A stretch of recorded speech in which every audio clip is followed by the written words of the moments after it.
레위기 13장 1절 3절. 레위기 13, 14장은 인간과 사물 표피에 나타나는 악성 번식의 진단과 그것의 처리 방식에 대한 규정입니다. 13장은 이 표피 부정결에 대한 난해한 증상들로, 14장은 그것들의 복잡한 정결 절차들로 채워져 있습니다. 통상적으로 나병 혹은 문둥병으로 번역되어 온 히브리어는 짜라아트입니다. 원래 헬라어 레프라 하는 것은 나병이 아닌 다양한 피부병에 대한 총칭이었는데, 근대에 와서 이것이 나병을 지칭하는 전문용어로 자리잡아 이런 오해가 발생했습니다. 현재는 이 병에 대한 부정적인 인식을 제거하기 위해 이 병을 발견한 사람의 이름을 따 한센병으로 칭합니다. 따라서 짜라하트의 번역인 문둥병 혹은 나병은 오류죠. 증상 측면에서 볼 때 세 가지 점에서 그렇습니다. 첫째, 히브리어가 문둥병, 나병으로 번역되었는데 사실은 벽이나 물건 표면에 번지는 악성 곰팡이도 마찬가지 히브리어를 씁니다. 그런데 벽이 문둥병에 걸릴 순 없죠. 그러므로 원어 짜라하트에 대해서 문둥병, 나병이라는 번역은 적절치 않습니다. 둘째, 사람 피부에 발생한 짜라하트의 증상들을 볼 때 오히려 나병과는 거리가 멉니다. 그것은 심지어 불에 댄 피부에 나타나는 증상을 가리키기도 하는 등 많은 학자들이 지적하는 바와 같이 사람 피부에 나타난 짜라하트는 매우 다양한 양상의 피부병을 포함하죠. 짜라하트로 분류된 피부 질환은 랍비들에 따라 16종, 36종 혹은 72종까지 다양합니다. 대체로 피부가 눈처럼 하얗게 일어나면서 피부 발진, 색점으로 붉게 부풀어 오른 종기, 전염병이 있는 피부 발진, 머리털이 빠지며 생기는 머리 피부염을 비롯해서 아마 나병을 포함할 수도 있는 포괄적이고 심각한 피부 질환들이 있습니다. 이것은 만성 피부병이라기보다 대체로 갑자기 발생하는 특징을 갖죠. 따라서 사람 피부의 짜라트는 문둥병보다 악성 피부병이 더 나은 번역입니다. 셋째, 이 원어는 의학적인 관점의 질병을 넘어선 제의적 관점의 부정결입니다. 제사장은 전문 의료인이거나 보건요원은 아니지만 훈련된 기본적인 의학 지식을 가지고 짜라하트 여부를 판정했을 것입니다. 이때 제사장은 의학적인 관점을 포함하는 것이 분명하지만 더 포괄적인 제의적 관점에서 판정을 내립니다. 즉, 몸을 둘러싼 피부의 무질서하고 비정상적인 상태가 짜라하트죠. 그래서 짜라하트는 궁극적으로 나병이나 특정 피부병에 대한 의료 진단을 넘어선 제의 판단의 결과입니다. 이로 인해 피부병이 아닌 전염성이 없는 화상에 의한 피부 감염도 짜라하트로 선언될 수 있습니다. 결국 짜라하트는 나병이 아니라 여러 증상으로 표피에 번지는 심각한 번식 현상, 즉 악성 피부 질환 혹은 건물이나 물건 표면의 악성 곰팡이를 지칭하는 포괄적인 용어입니다. 다만 여기서는 편의상 사람 피부에 대해서는 나병을, 건물, 물건의 표면에 대해서는 악성 곰팡이를, 둘 다를 공통적으로 표현할 때는 악성 번식이라고 하는 번역어를 사용합니다. 따라서 나병이란 단어를 한센병으로 오해해서는 안 됩니다. 사람 피부에 발생하는 나병의 증상들에 대한 히브리어의 정확한 뜻을 파악하기 어렵기 때문에 그것이 무슨 피부병인지 랍비들도 의견이 분분하며 피부 전문의 의학 판단으로도 병명을 알아내기 어렵습니다. 따라서 주석가들마다 나병 증상들에 대한 해석이 다르고 한글 성경을 포함한 번역 성경들도 용어가 천차만별이죠. 따라서 이것을 정확히 알아내려고 하는 것은 별 의미가 없고 오히려 그것이 주는 제의적, 신학적 의미를 분별하는 것이 중요합니다. 3절에서 보듯이 나병 의심 환자가 나타나면 제사장이 진단하고 검사를 해서 악성 피부병인지 여부를 판정합니다. 만일 악성으로 확진되면 그 환자는 즉각 진영 밖으로 추방해야 합니다. 나병의 첫째 증상은 피부에 무언가가 일어나거나 아마 어르럭이나 피부 발진이겠죠. 뾰루지가 생기거나 하얀 피부 병변, 아마도 백선이겠죠. 그것이 생기는 것입니다.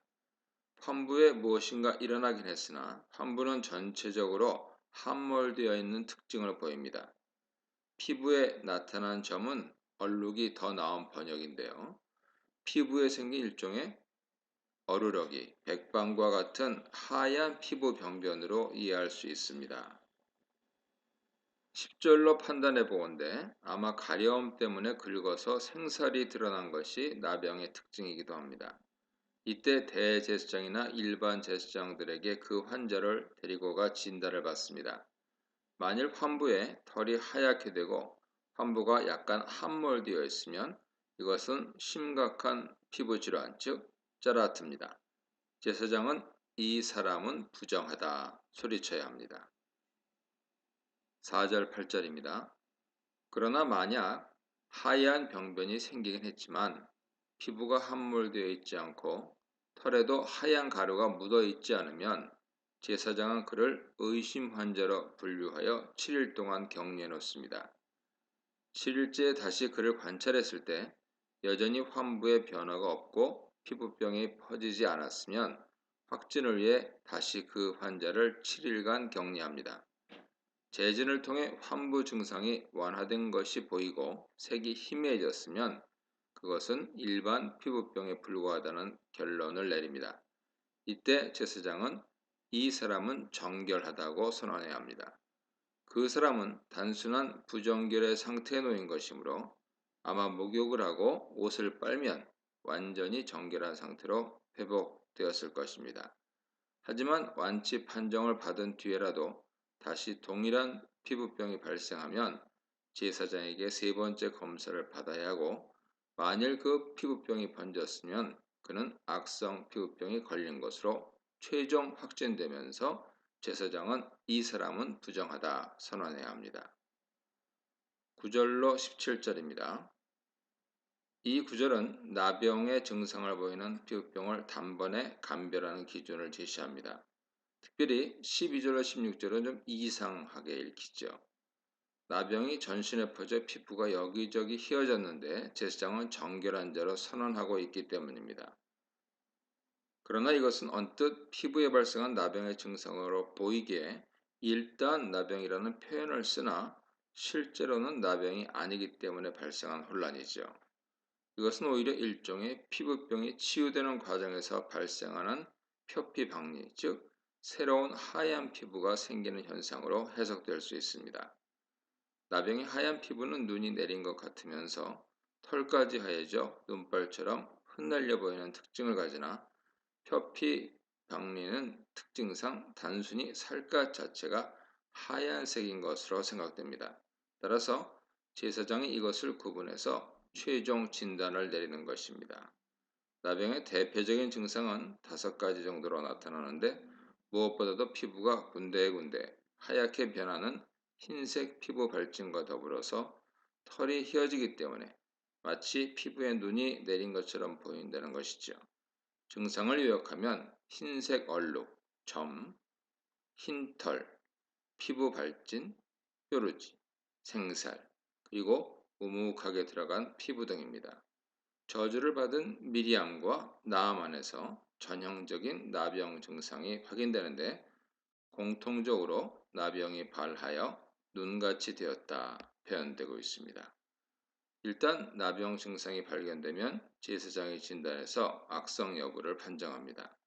현대 의학적 상식으로는 아마 어떤 질환의 양성과 음성 판정과 비슷할 것이죠. 만일 그것에 음성 판정이 내려지면 추방을 면하고 자신의 거처에서 1년의 정결 의례로 씻어내면 되지만 악성 판정이 내려지면 추방됩니다. 일단 추방된 나병 환자라도 나중에 치료가 되었을 경우 진영 밖에서 제사장의 검사를 받고 완치 판정이 나오면 복귀 의뢰를 받습니다. 그러나 복귀의뢰는 매우 복잡한 여러 단계로 구성되어 있죠. 그만큼 나병은 철저한 정화 절차가 필요했습니다. 이 문단에서는 나병이 아니라 짜라아트, 나병이 아닌 피부병, 짜라아트와 격리에 대해 묵상해 보시기 바랍니다. 18절로 23절입니다. 나병의 세 번째 증상으로 종기로 번역된 피부병에 대해서 말씀합니다. 이것은 피부의 일종의 종기나 궤양이 치료되는 과정에서 피부 감염으로 나병 증상이 나타나는 경우죠. 악성 종기는 구약에서 흔히 재앙으로 나타납니다. 이집트의 10대 재앙 가운데서, 그리고 아나도 사람들에게 내려진 재앙 가운데서, 욥의 몸에 발생된 종기로서, 우상 숭배자에게 발생한 독한 종기로서 드러납니다. 각각 출애굽기 9장, 사무엘상 5장, 욥기 2장, 요한계시록 16장 참조하세요. 그러나 악성 종기 자체가 나병은 아닙니다. 이유를 알 수 없지만 아마도 종기가 치료되는 과정 중에 생긴 2차적인 피부 감염인 것으로 보이는데요. 이 증상의 표면적인 특징은 그 환부, 종처에 하얀 어루럭이나 발진, 흰 점이 생기거나 하얀색을 띠면서 동시에 불그스름한 얼룩, 색점이 피부에 나타나는 것입니다. 이것은 하얀 반점과 더불어 전형적인 나병 증상 중 하나죠. 그 사람은 제사장에게 찾아가 진단을 받아야 합니다. 제사장은 그의 피부를 관찰해서 만일 환부가 약간 우묵하게 들어가고 그 털에 하얀 가루가 묻어 있으면 그것을 나병으로 선언해야 합니다.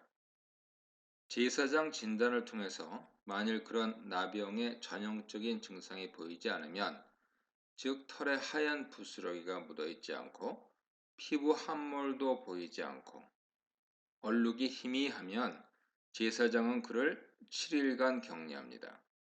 이러한 조치는 나병이 무서운 질병이었기 때문에 의심이 드는 경우 안이하게 최종 판정을 내려선 안 되기 때문입니다. 즉 앞서 이미 제사장의 재검 절차에서 살펴본 대로 이것은 제사장의 확진을 위한 신중한 조치였습니다.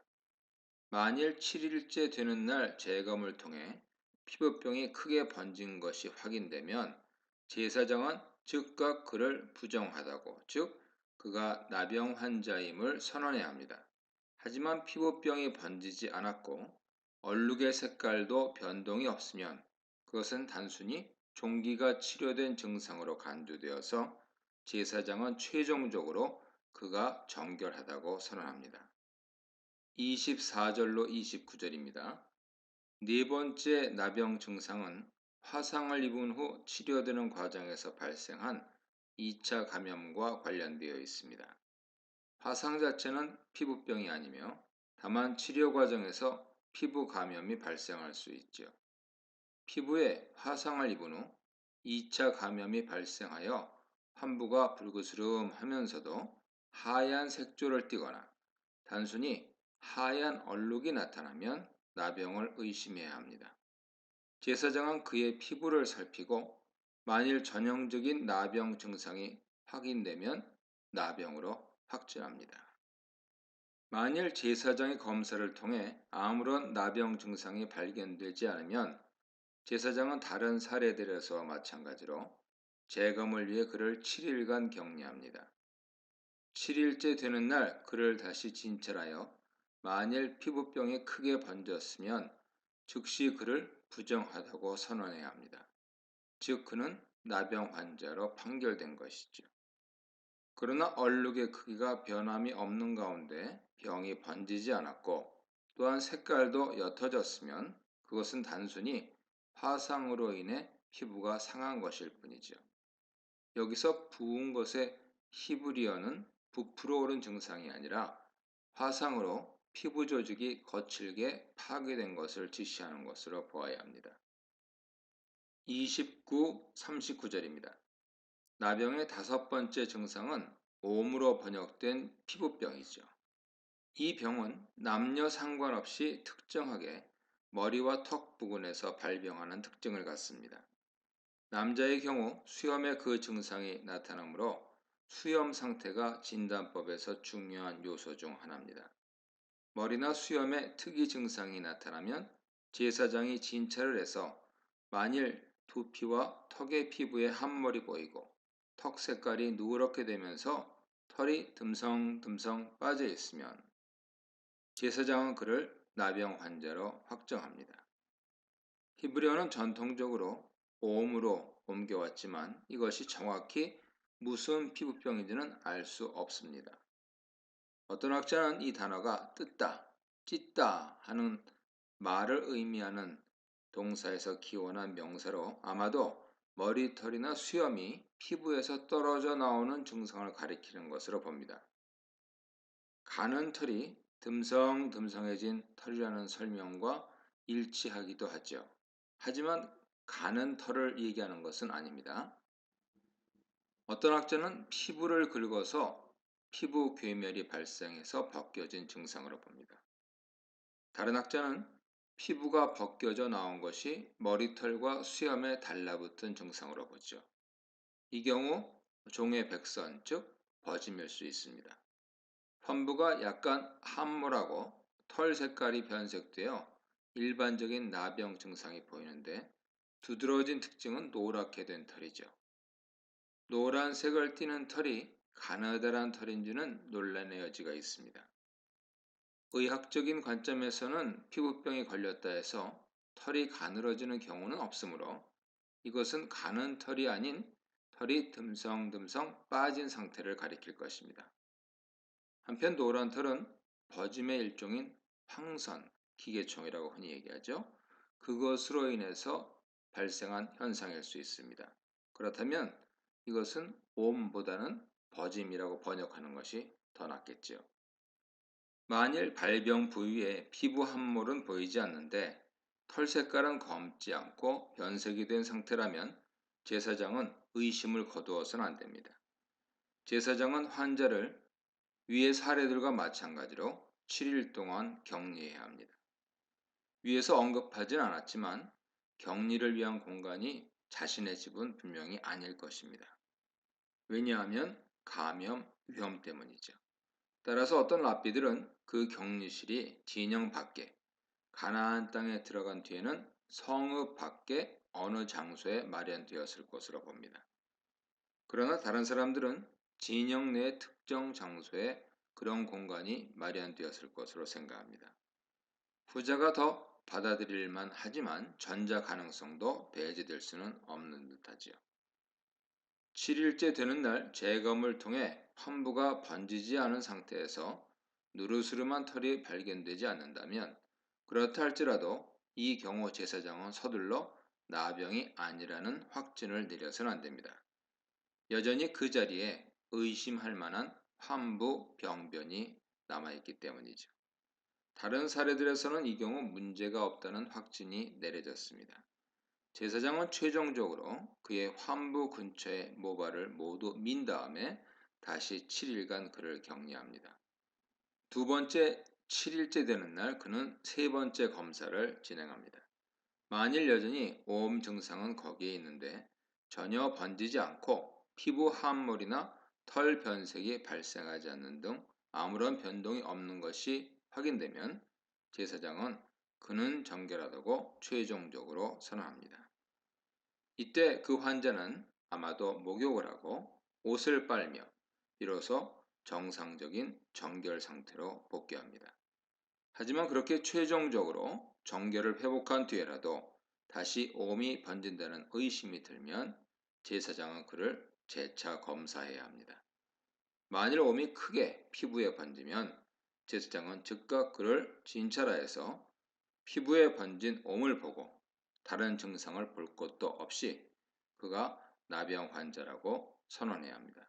하지만 그 오음이 아직 남아있긴 하나 점점 치료되는 증상이 보이면 즉 털이 검은색으로 바뀌고 있으면 그 오음은 이미 완치가 된 상태입니다.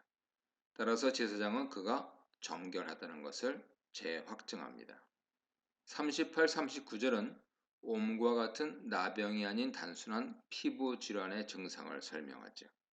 그것은 하얀 얼룩, 즉 하얀 피부 발진의 증상이 보인다 하더라도 그저 부유스름한 희끄무레한 색깔을 띠는 단순 얼룩의 증상으로 진단되는 피부병입니다.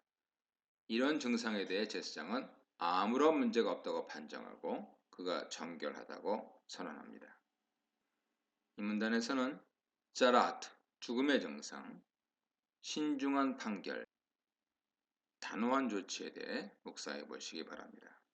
40, 46절입니다. 40절에서 44절은 머리털이 빠지는 증상 중에 피부질환을 동반하는 비정상적인 증상을 나병으로 규정합니다. 이것은 앞머리, 즉 이마에서부터 머리 전체에 걸쳐 나타날 수 있는 증상이죠. 단순한 탈모에 의한 대머리는 아무런 문제가 없습니다. 그러나 탈모 부위에 희끄무레하면서도 빨간색이 도는 피부 병변이 생기면 나병으로 선언되는 것이죠. 45, 46절에서 그동안 나병으로 확진된 환자들의 조치가 비로소 설명됩니다.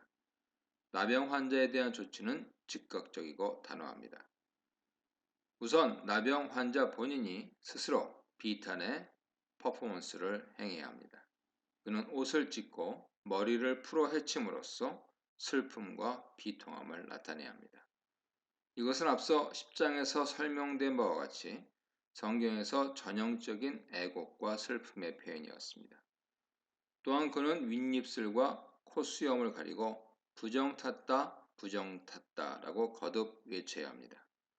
이것은 망자를 슬퍼하는 애도의 표시거나 수치와 모욕을 당할 때 했던 동작이죠. 나병 환자의 이런 모습은 나병이 하나님의 징벌로 온다는 당시 사람들의 생각을 암시합니다.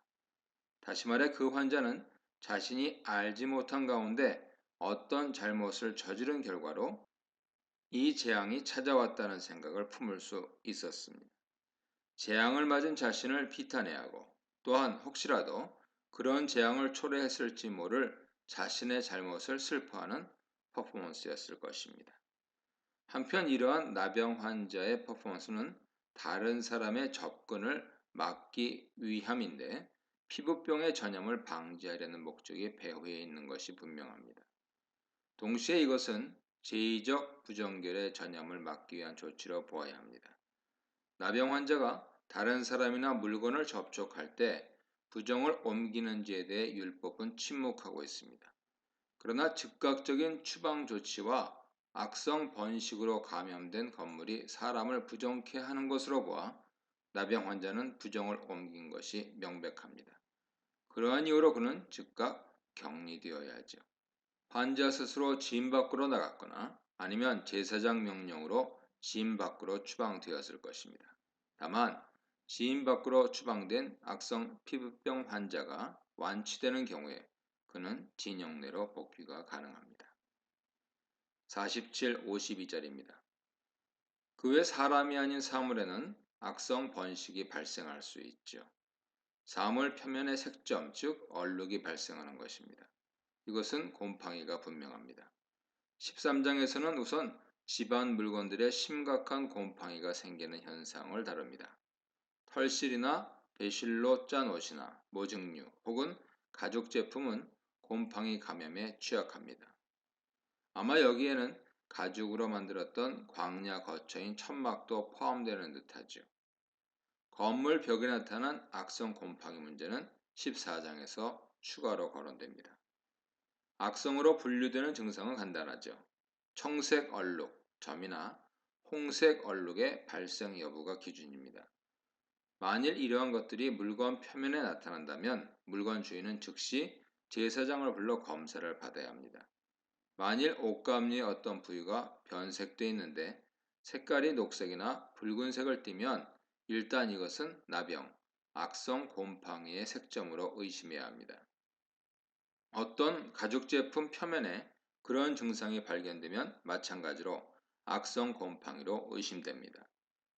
제사장은 그 물건을 검사하는데 번짐 현상으로 얼룩져 있는 부위의 색깔을 관찰합니다. 제사장은 즉각 판정을 내리지 않고 일주일 동안 그 물건을 보관하여 그것이 번지는지 여부를 알아봅니다. 7일째 되는 날 그 얼룩, 색점이 물건 표면으로 번졌으면 그것은 악성 곰팡이로 최종 판정됩니다. 이것들은 전염성이 강력한 해로운 곰팡이류인 것이 분명하죠. 그런 증상이 발견되면 제사장은 그것을 짜라아트로 선언합니다. 그 물건을 즉각 불살라서 없애야 하죠. 이것은 곰팡이의 번식을 막으려는 비상조치로 이해되는데요. 그러나 만일 청색과 홍색 얼룩이 아니면 심각한 곰팡이가 아니므로 그 부분을 제거하거나 씻어낸 뒤에 물건이나 집을 재사용합니다. 53, 59절입니다. 만일 제사장이 검사하여서 그 얼룩이 물건의 다른 곳에 번지지 않았으면 제사장은 그 물건을 빨게 한 뒤에 다시 일주일 동안 보관하여 지켜봅니다. 제사장은 7일째 되는 날 그 물건의 얼룩진 곳을 살펴보는데 색깔 변화를 관찰하는 것입니다. 만일 그 색점, 얼룩이 번지지는 않았지만 그 자리에 다시 같은 증상이 여전히 나타나 있으면 제사장은 그 물건이 부정하다고 선언해야 하죠. 즉, 그 물건은 악성 곰팡이에 감염되었습니다. 따라서 그 물건은 태워서 없애야 합니다. 하지만 물건을 세탁한 후에 그 색점의 색깔이 희미해졌으면 제사장 지시에 따라 주인은 그 얼룩진 부위를 뜯어내서 제거해야 합니다. 그 후 그 물건은 사용 가능하죠. 그러나 만일 그 후에도 다시 그 물건에 얼룩이 나타나면 그것은 재발된 증상으로 즉각 그 물건을 태워 없애야 합니다.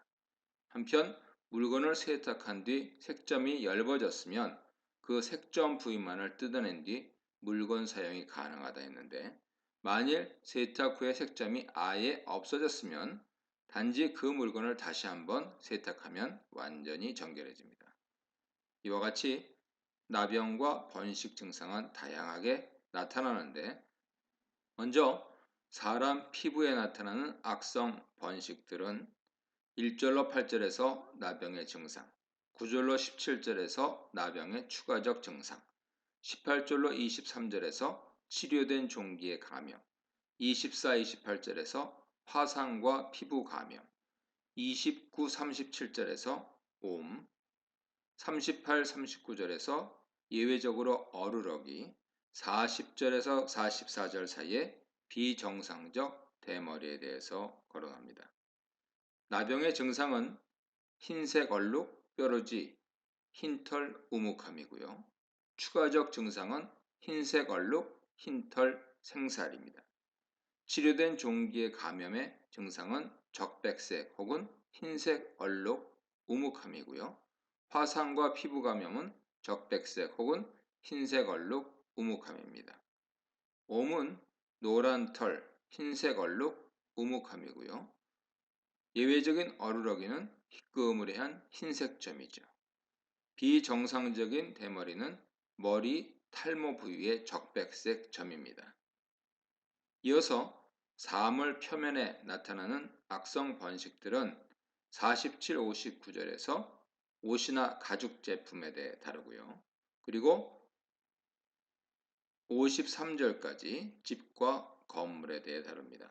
이때 드러나는 증상은 공통적으로 청색점이나 홍색점, 즉 악성 곰팡이지요. 지금까지 집과 건물 벽에 발생한 악성 곰팡이를 제외하고 남은 모든 짜라아트 증상들을 검토해 보았습니다. 건물 벽의 짜라아트 문제는 14장에서 자세히 거론되고요. 1절로 17절은 나병의 전형적인 증상들을 설명했죠. 이어서 18, 23절은 치료된 종기의 2차 감염으로 인한 나병의 발병, 24, 28절은 화상을 입은 후 2차 감염을 통한 나병의 발병을 다룹니다. 누차 말씀드린 대로 옴은 가장 파악하기 어려운 피부병으로서 옴이라는 용어가 적절한 번역이 아닐 수 있음을 열어둬야 됩니다. 노란 털이 생기는 것이 가장 특징적인 것이었죠. 마지막으로 사람에게 발생하는 나병의 마지막 증상은 탈모와 더불어 발생하는 나병이었죠. 이어지는 사례들은 사물들 표면에 발생한 짜라아트인데 적절한 번역으로서 악성 곰팡이를 사용했습니다. 이 악성 번식은 옷, 가죽제품, 건물에서 발생할 수 있습니다. 앞서 말씀드린 대로 레위기 11장에서 15장을 관통하는 정함, 부정을 결정하는 기준이 생명, 죽음이라는 사실을 확인한 바 있습니다. 나병, 악성 곰팡이도 마찬가지죠. 나병 환자가 부정하게 여겨진 이유는 피부가 썩은 송장을 연상케 하기 때문일 것입니다. 민수기 12장 12절 참조하세요. 나병과 송장의 이러한 연관성은 송장과 접촉되어 부정결해진 사람에겐 정결규례와 나병 환자의 정결규례가 아주 유사하다 하는 특징을 지닌다는 점에서 암시되고 있습니다. 마찬가지로 악성 곰팡이가 핀 건물이나 사물의 경우 칙칙한 무덤과 무덤 안에 있는 물건을 연상케 하죠. 죽음에 속하고 거기에 가까이 있는 것은 부정합니다. 반면 생명에 속하고 거기에 가까이 있는 것은 정결합니다. 따라서 우리는 생명, 죽음의 두 축의 원리가 레위기 13, 14장의 나병 규례를 관통하고 있다. 결론 내릴 수 있죠. 이 문단에서는 부정함과 타협 없는 결별, 사물의 짜라트에 대해서 묵상해 보시기 바랍니다.